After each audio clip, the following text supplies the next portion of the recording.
Hi guys! So today dumating na yung bago kong phone, yung iPhone 17 Pro Max. And mag-unboxing tayo. Wait lang, paano ba to? Ba't naman ang nails? Ito pala, hindi ko nakita.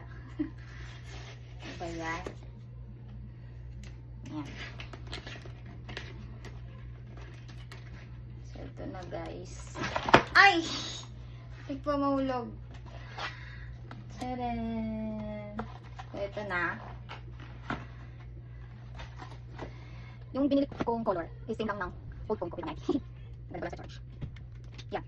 So, ito yung iPhone 14 Pro Max ko. Tapos ito yung bago kong phone. Same lang yung color. Same ba? Same naman ito. Same lang kasi para bibili ko sa husband ko. So, para ano pa kami. Ang tawag doon? Matching. Matching. Ano pa rin kami? Ano ba ko? Ano ba yan? Okay. So, ito na. Tatanggalin na natin ang seal. 1, 2, 3,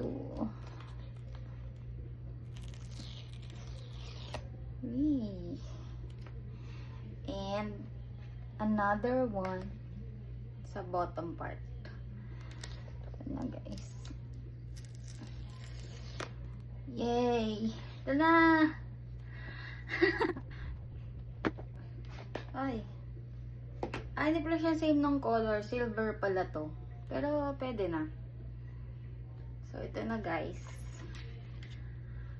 Syempre, kagaya ng ibang phone, kasama niya yung cable ng charger.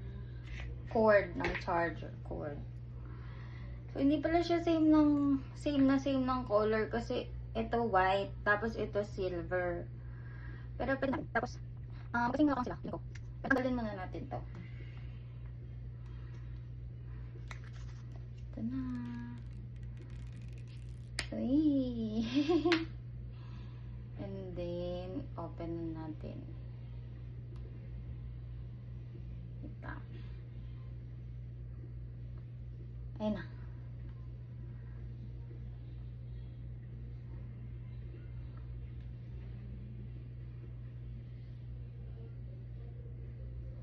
Tagal.